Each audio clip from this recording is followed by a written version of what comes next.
Few of these machines have been over the past years and months that actually had preferential matchmaking, which this thing certainly does. Now, we are talking about a non-turreted tank destroyer, so of course its possibilities are rather limited. Everything that's rather slow, doesn't have a turret, and has to rely quite a lot on its armor, is usually quite easily outflanked by light tanks, medium tanks, and we will just be constantly harassed by artillery. And have a look at the matchmaking. Yep, medium tanks, light tanks and 3 artillery is what makes up for most of the enemy team. So yeah, getting spotted here could get us into trouble very easily. However, if we can keep our distance, our armor is suddenly something that we can actually rely on. And probably already noticed the crazy rate of fire that we are packing as well here. This thing has a base rate of fire of over 11.5 rounds, so that means we can rip apart those guys really easily.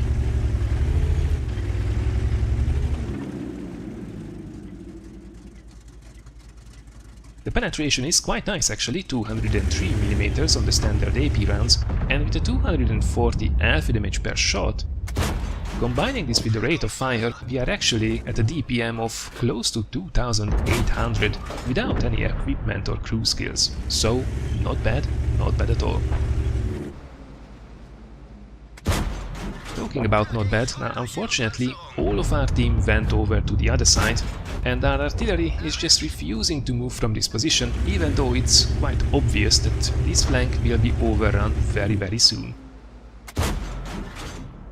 So VKA in front of us, T-34-85 closing in on the side of us, and that guy, we can just feast on the artillery that refused to leave.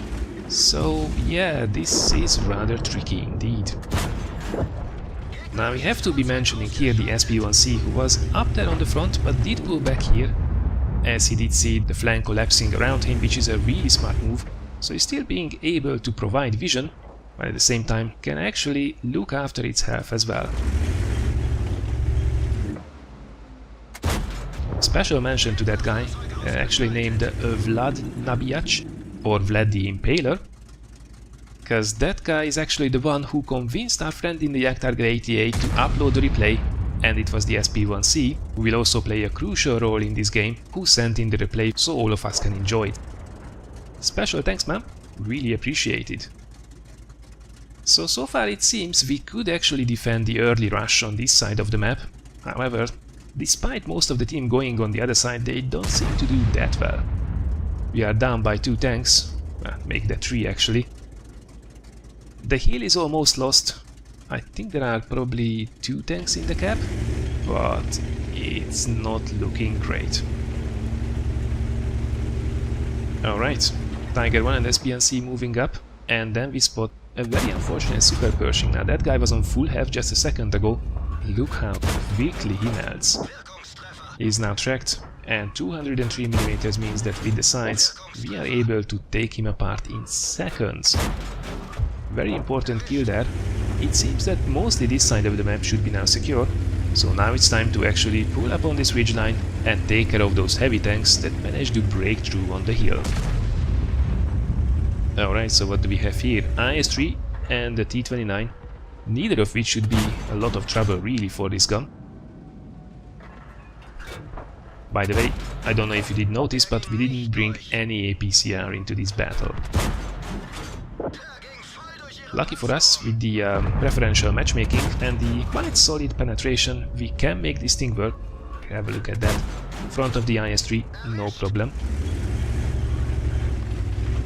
Although with some lately added T-rate premium machines, I'm thinking about you here, Defender.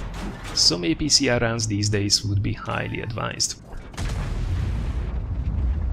Alright, just taking them out one after one. We are already on 7 kills.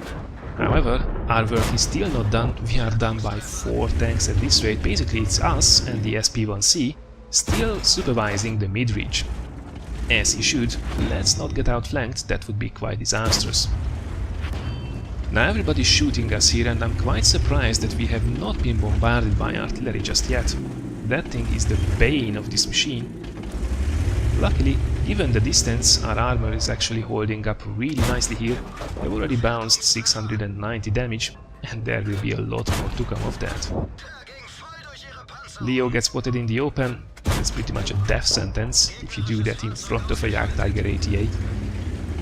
So far so good. So who have we left? An IS-6 probably in the cap circle. The T-29 should be still lurking about there, probably behind the same house where we last spotted him, and there are the 3 artillery. Nope, it seems Bert the Avenger made quite a bold move trying to spot us, but he pays the ultimate price for his aggression. Alright, SP1C already on 2 kills as well. That guy is really doing some work.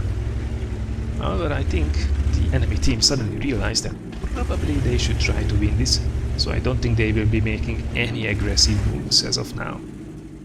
So, it's time to go. SP1C trying to spot the cap. He managed to spot the T-29 though, and indeed he is behind the same house, and oh, there they go. IS-6 in the cap. SP1C manages to take out the SU-8 that did sneak just in the cap circle. And that IS-6 should be still sitting there. I think that one went in. SP1C actually manages to spot the M4043 as well, making a run for it. And have a look at this. The panic is real. What is that IS-6 doing? It's quite obvious from where we are shooting from. And he first turned his sights towards us, and then his ass. Well, we are not going to complain about that one. Oh my god, a gift from the heavens. So that was a pretty much full health IS-6 there, taken care of. Not bad at all.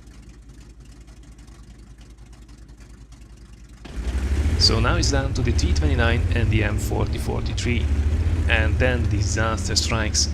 The dastardly artillery manages to take out our friend in the SP1C, leaving us on 9 kills and in a rather sticky situation. I mean, we are full health. But the T-29, especially if he presses his 2 key, will be able to go through us if he is firing on the lower plates or the machine gun port on the upper plate.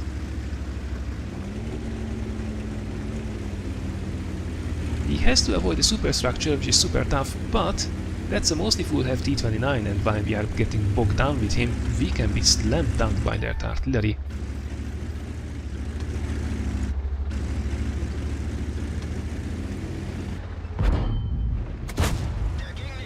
Bounce the first shell. And this is a little bit of trouble, so face-hugging here is actually a really good decision by the T-29. He should have the gun depression, put some rounds into us. We, on the other hand, with only 7 degrees at our disposal, are not able to depress our gun enough so we can actually shoot at its upper plate.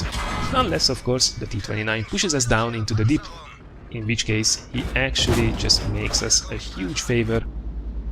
Now he is able to penetrate us. However, with our rate of fire, we certainly have the DPM advantage over him. So, thanks T-29, that was a lot appreciated actually. So far so good.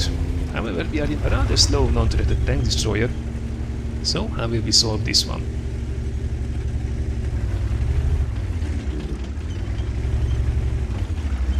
Well, we only have about 5.5 minutes left, so probably the only real option here is to go to the cap and force the artillery to come to us, hopefully avoiding his blind fire in the process.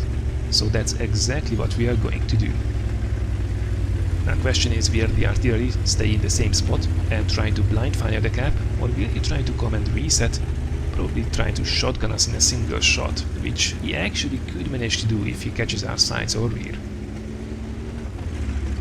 They are on 10 kills, over 5000 damage, both of which are an absolutely monster result for this machine, so it would be really a shame to lose to artillery now.